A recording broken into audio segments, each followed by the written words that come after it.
Hey everyone, welcome to today's episode. मैं बहुत दिनों बाद कंटेंट अपडेट कर रहा हूँ क्योंकि मेरा जो अकाउंट था उसमें कुछ इशू आ गया था पेमेंट्स का, एंड इसीलिए मैं कुछ अपलोड नहीं कर पा रहा था। एनीवेज, हमेशा की तरह मैं साइबर वॉरफेयर, बीचेस, फ्रॉड्स के बारे में बात करूँगा। तो साइबर वॉरफेयर से स्टार्ट करते हैं। एक स्टीव बाइजन नाम की एक कैंपेन मिली है कुछ हफ्तों पहले, जो कि पोलैंड और चेक रिपब्लिक की हाई वैल्यू ऑर्गेनाइजेशंस को टारगेट करी थी। Okay? और कौन कर रहा है इसको? नॉर्थ कोरिया का एक एपीटी एक्टर है, या थ्रेट एक्टर कह सकते हैं, जिसका नाम है APT-37। और जो वो टूल यूज़ कर रहे हैं, कोनी rat, rat remote administrative tool. और एसेंशली इस कैंपेन में ये हुआ कि फिशिंग ईमेल्स गई,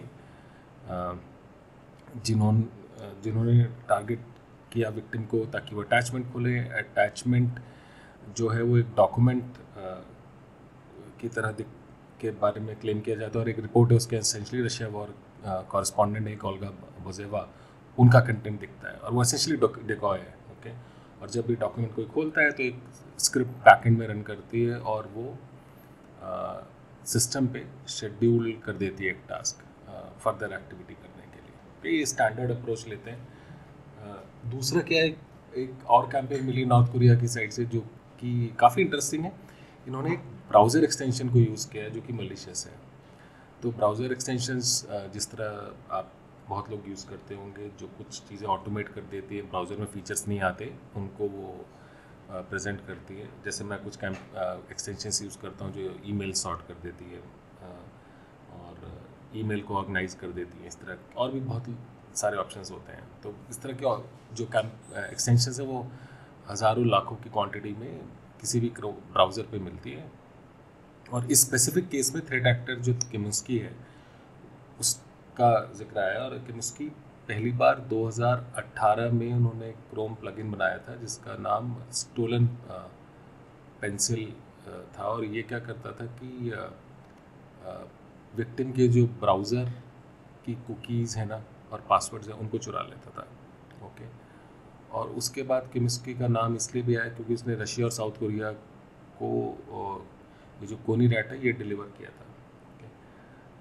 अब जो इस रिसेंट एफर्ट में आया है, इसमें जो इन्होंने एक्सटेंशन बनाई है, शार्प एक्सटेंशन का शॉर्ट फॉर्म शार्प एक्स्ट। और ये क्या करती है कि जब यूज़र ब्राउज़ कर रहा है ना, वो उनकी जो ईमेल है उसको डेटा सारा कॉपी कर लेती है। और ये जिन ब्राउज़र्स को इफेक्ट करती है उनका नाम है गूगल क्रोम, माइक्रोसॉफ्ट एज, और एक वेल ब्राउज़र है। और एसेंशली मेल थेफ्ट के लिए बनाया गया है। ओके। और मेल कहाँ से चोरी कर सकते हैं ये लोग? एओल और जीमेल के अकाउंट से। और इस जो एक्सटेंशन की कैपेबिलिटीज़ हैं कि ये अटैचमेंट जो आपके हैं उनको अपलोड कर सकती है रिमोट सर्वर पे, यानी हैकर के सर्वर पे सारा जीमेल का डेटा कर सकती है। और ये लोग क्या कर सकते हैं कि एक ब्लैक लिस्ट क्रिएट कर सकते हैं ईमेल सेंडर्स की, जिनको आप इग्नोर कर सकता है एक्सटेंशन, और उनका डेटा अपलोड नहीं करेगा। ओके। तो वो स्पेसिफिक फिल्टरिंग की मैकेनिज्म है कि इस तरह से बहुत सारी कैपेबिलिटीज़ उस शार्प एक्सटेंशन में है। तो पॉइंट ये कि आप कोई भी एक्सटेंशन जब आप डाउनलोड करते हैं तो बी वेरी केयरफुल कि वो क्या कर रही है, ऑथर कौन है, उसके डाउनलोड्स कितने हैं। मैं ये नहीं कह रहा कि डाउनलोड्स बहुत ज़्यादा हो तो आप वो सेफ़ नहीं है, सेफ़ हो सकती है, बट बी केयरफुल। जिस चीज़ की ज़रूरत है उसको मत करिए। हम लोग हैबिट के लिए कई बार कर देते हैं कि मैं कुछ नया टूल एक्सप्लोर करता हूँ और इसलिए उनको इंस्टॉल कर देता हूँ। इधर एक सप्लाई चेन अटैक मिला है, सॉफ्टवेयर सप्लाई चेन अटैक, जिसमें चाइनीज़ हैकर्स ने एक ऐप है मिमी चैट करके, उसके अंदर बैकडोर बना लिया। बैकडोर यानी ऐसी फंक्शनैलिटी जो कि उनको बैकएंड एक्सेस देती है, और हैकर्स कुछ भी कर सकते हैं।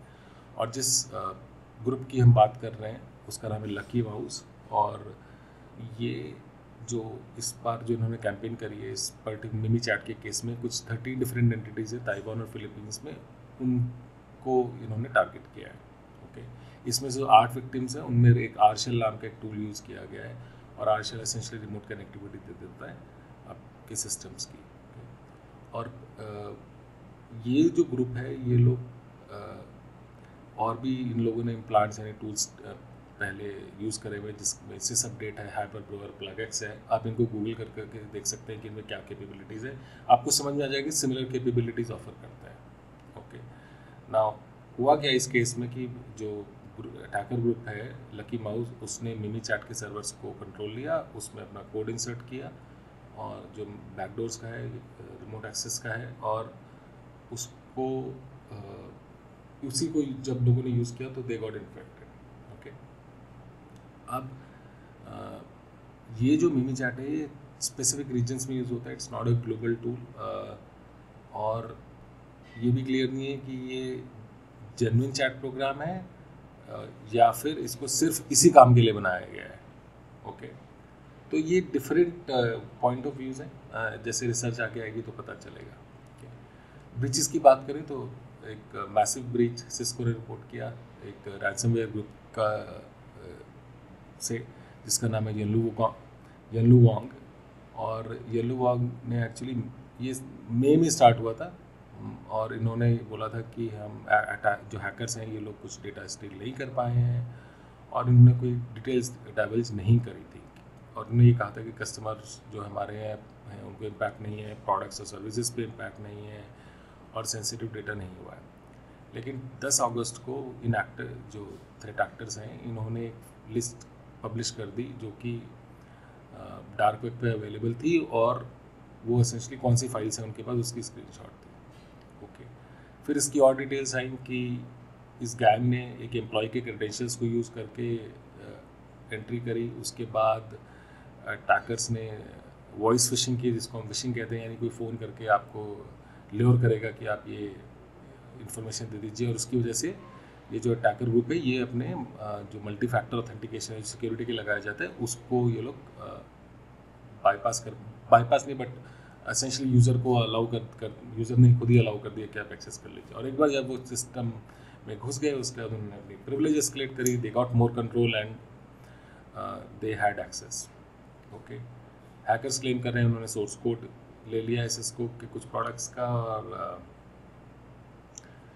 सिस्को कह रहा है कि जो डेटा इन लोगों ने थ्रेट एक्टर्स ने ऑब्टेन किया वो सेंसिटिव नहीं है, तो will don't know yet till this investigation is complete. Okay, उसके अलावा कैंसस का एक सर्विस प्रोवाइडर है, मैनेज सर्विस प्रोवाइडर, उन्होंने अपनी सर्विसेज बंद कर दी थी आफ्टर साइबर अटैक, और ये इस अटैक में उन लोगों ने जब हुआ तो फिर उन्होंने इंश्योरेंस प्रोवाइडर्स को यूज़ किया। तो ये बहुत कॉमन है कंट्रीज़ में जहाँ पे साइबर इंश्योरेंस अवेलेबल है कंपनीज़ के लिए, और साइबर इंश्योरेंस में एसेंशली क्या होता है कि ब्रीचेस जब होते हैं तो आप साइबर इंश्योरेंस कंपनी को कॉल करिए, वो अपने एक्सपर्ट्स लाते हैं, कुछ कंपनीज डेडिकेटेड कंपनीज के साथ काम करती है जो इंसिडेंट रिस्पॉन्स इन्वेस्टिगेशंस में हेल्प करते हैं।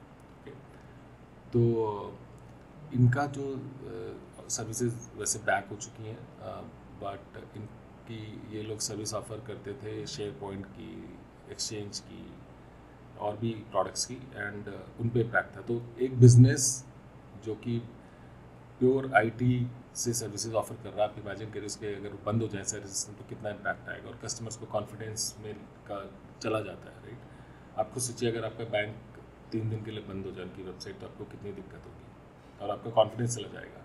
तो एनीवेज इस केस में कंपनी कस्टमर्स को अपडेट करने के लिए जूम कॉल्स कर रही है और उनको अपडेट रख रही थी, तो दैट्स अ गुड वे। आप अपने कस्टमर्स को अपडेट रही है, I am sure most people are reasonable.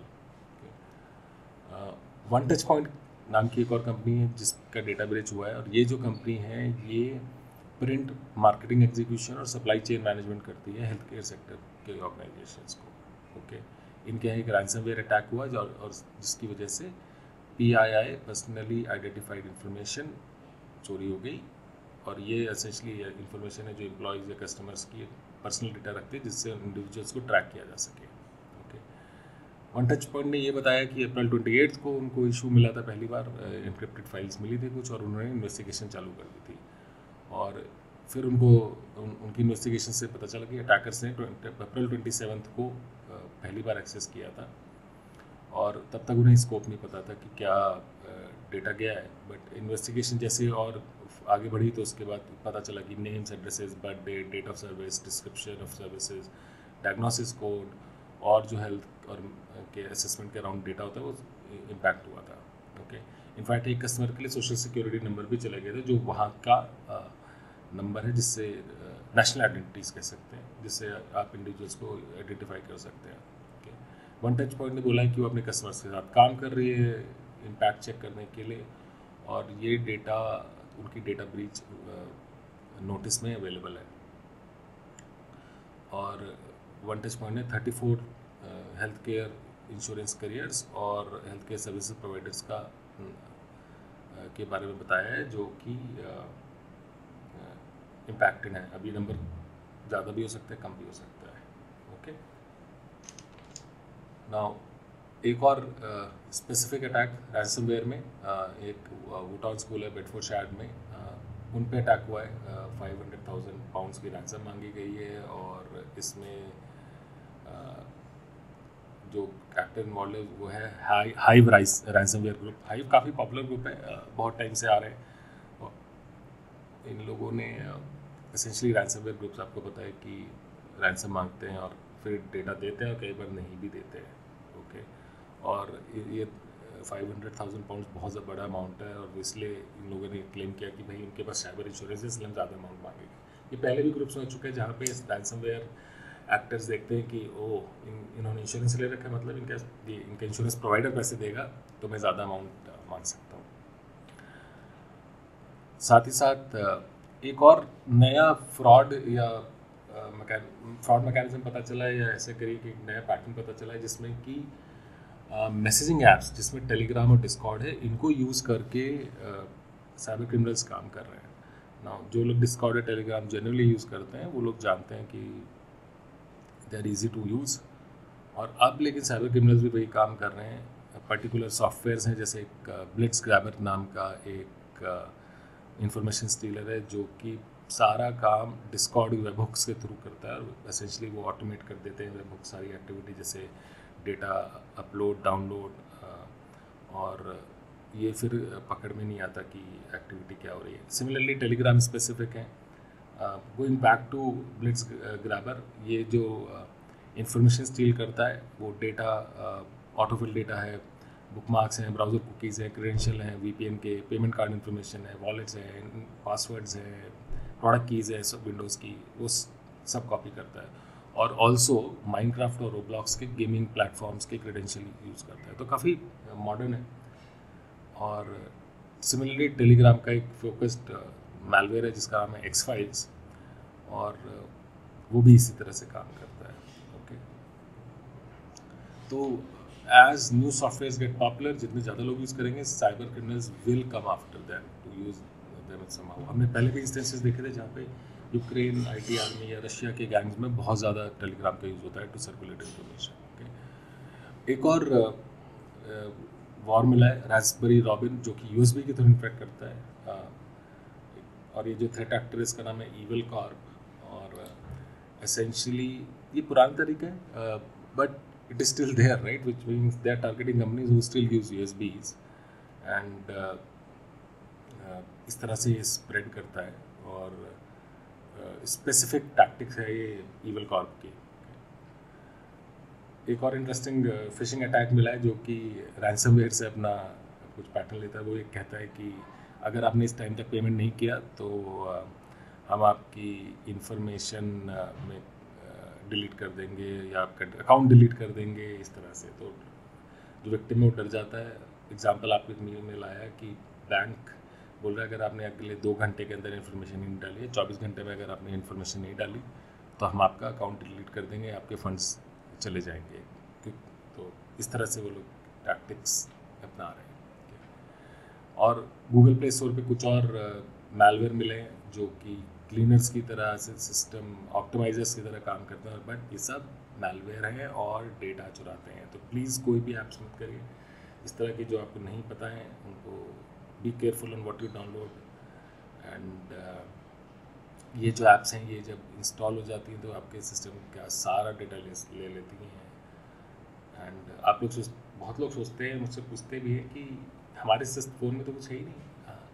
Actually आपके फ़ोन में ना बहुत सारा डेटा है, जैसे आपकी लोकेशंस हैं, ओके, आपके कॉन्टैक्ट्स हैं, आपकी पर्सनल फ़ोटोज़ हैं, और एक ह्यूमन की जो पूरी एक्टिविटी आजकल फ़ोन के थ्रू ट्रैक हो सकती है। इमेजिन करिए यही डेटा एक इंडिविजुअल की वजह पूरे सिटी या पूरे विलेज पूरी कंट्री का चला जाए तो हम पूरे पैटर्न देख सकते हैं कि लोगों के क्लस्टर्स कहाँ पे हैं, लोग किससे इंटरेक्ट कर रहे हैं, कौन एक्टिविटी है, डिसीजंस क्या चल रहे हैं, आप क्या चैट कर रहे हैं, क्या फॉरवर्ड हो रहा है, और now all that information can be used for anything, right. एक और इंटरेस्टिंग रिसर्च आई है जिसमें PLCs, प्रोग्रामेबल लॉजिक कंट्रोलर्स के बारे में है, और ये जो PLCs हैं ये जो इंडस्ट्री के इंजीनियर्स होते हैं वो लोग यूज़ करते हैं, utilities, electricity, water, waste water, heavy industry, manufacturing में जो ऑटोमेटिव इंडस्ट्रीज में जो सिस्टम्स यूज होते हैं उनको करने के लिए। स्पेसिफिक केस में इस कंपनी ने कुछ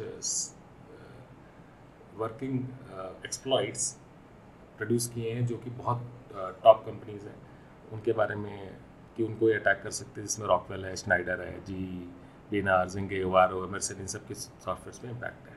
ओके, और पहला जो मुझे याद है पर्सनली, जो मैंने पहले इस तरह से सॉफ्टवेयर देखा था वो था स्टक्सनेट, और स्टक्सनेट के अलावा इन कंट्रोलर और पाइप ड्रीम ये दोनों PLCs को टारगेट करता था। वल्नरेबिलिटीज़ की बात करें तो ढवा नाम की एक ब्रांड है, उनका IP कैमरा है, वो पूरा कंट्रोल होने के अपडेट आई है, उनमें कुछ वल्नरेबिलिटीज़ मिली हैं और जिससे कि अटैकर्स पूरा कंट्रोल ले सकते हैं। तो प्लीज़ अपने घर के कैमराज अगर आप यूज़ करते हैं, राउटर सबका सॉफ्टवेयर अपडेट करिए, डिफ़ॉल्ट पासवर्ड बदल दीजिए, वरना हैकर्स आपके वहाँ पे घुस सकते हैं। मैं ही नहीं कह रहा फुल प्रूफ है, बट स्टिल बहुत सारे इश्यूज सॉल्व हो जाते हैं, बहुत सारी अटेम्प्ट्स फेल हो जाती हैं अगर ये सब आपने बेसिक हाइजीन रखा हुआ है तो। okay.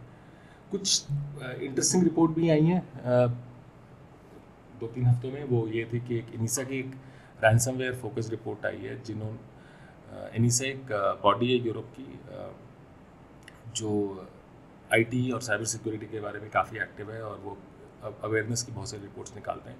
तो इस केस में उन्होंने पिछले एक साल की मई 2021 टू जून 2022 में कुछ 623 रैंसमवेयर इंसिडेंट्स का एनालाइज किया और एक पूरा फ्रेमवर्क बताया है कि किस तरह से हम रैंसमवेयर को मैनेज कर सकते हैं, हैंडल कर सकते हैं और क्लासीफाई कर सकते हैं समझने के लिए।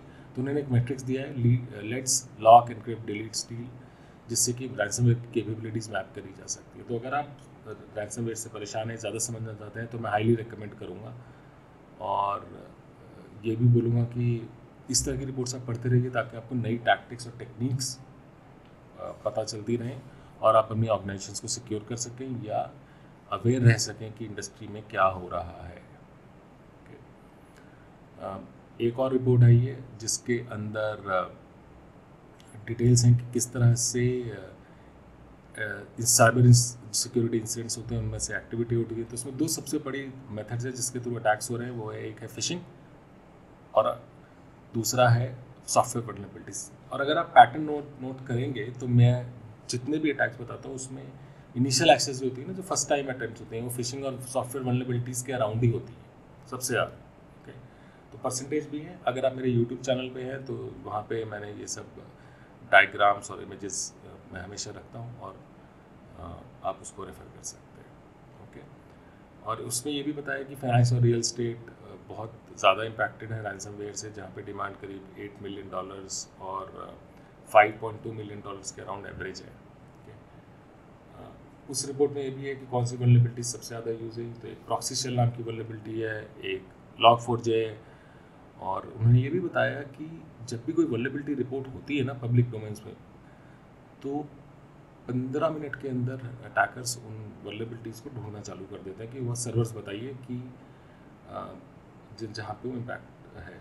मैंने ऐसे सॉफ्टवेयर्स देखे हैं कि आप आधे घंटे के अंदर पूरा इंटरनेट एक्सेस कर सकते हैं अगर आपके पास एक सही इंफ्रास्ट्रक्चर हो जो आप क्लाउड पे होस्ट कर सकते हैं, या आप अपने घर में या जहाँ भी आपकी रिसोर्सेज वहाँ कर सकते हैं।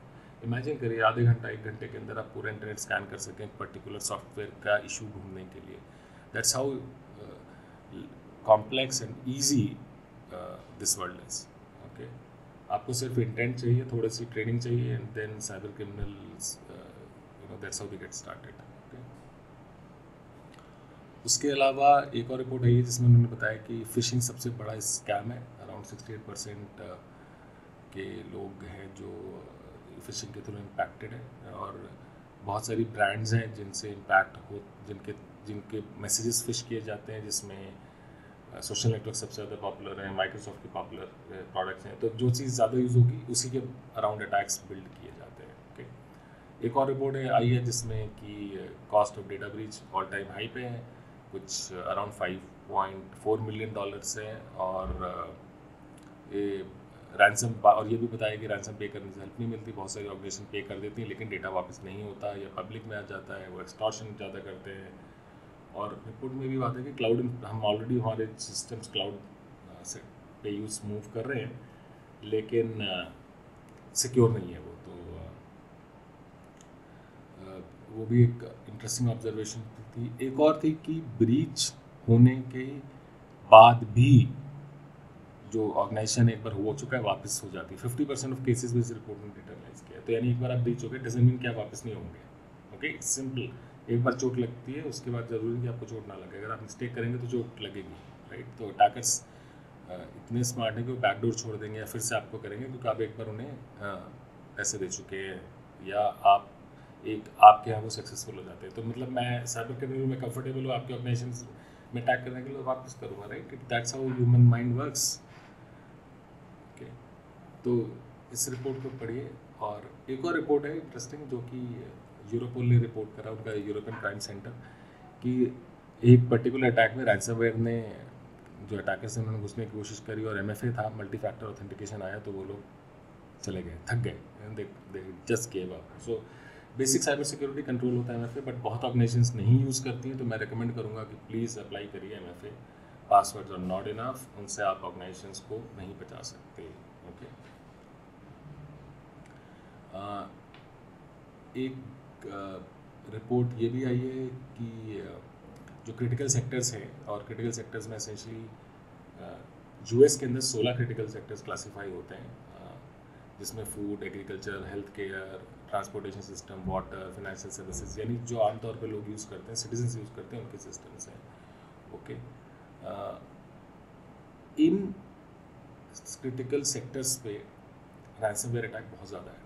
और अब क्या हो रहा है कि पहले बड़ी कंपनीज के पीछे जा रहे थे लोग, अटैकर्स अब वो छोटी के पीछे जा रहे हैं, राइट। तो same service can be provided by large company और स्मॉल कंपनी, स्केल का डिफरेंस होगा और उनके साइबर सिक्योरिटी कंट्रोल्स का डिफरेंस होगा, क्योंकि बजट का डिफरेंस होता है। ओके, तो रैंसमवेयर इन छोटी कंपनीज को अब टारगेट कर रहा है, ना कि किसी बड़ों को। That's the outcome of this report. और US गवर्नमेंट की जो फेडरल कम्युनिकेशंस कमीशन है, उसने वार्न किया है कि SMS आएंगे बहुत सारे, ताकि लोग फिश कर सकें, साइबर क्रिमिनल्स फिश कर सकें और आपकी इन्फॉर्मेशन स्टील कर सकें। ओके, तो स्मिशिंग भी होता है इसको, एसेंशली SMS वाले फिशिंग को कहते हैं, जिसमें आप SMS पे लिखाता है, आप इस लिंक पे क्लिक करें, इन्फॉर्मेशन दें कोई भी बहाने से, ल्योर से, तो हम आपको कुछ आपके लिए करेंगे। तो ये एक्टिविटी है। तो ये आज का एपिसोड था। Thank you so much. मैं हमेशा अपनी सोर्सेज का बड़ा ग्रेटफुल रहता हूँ, आप लोगों की वजह से हम we learn a lot, and keep learning. I will see you next time.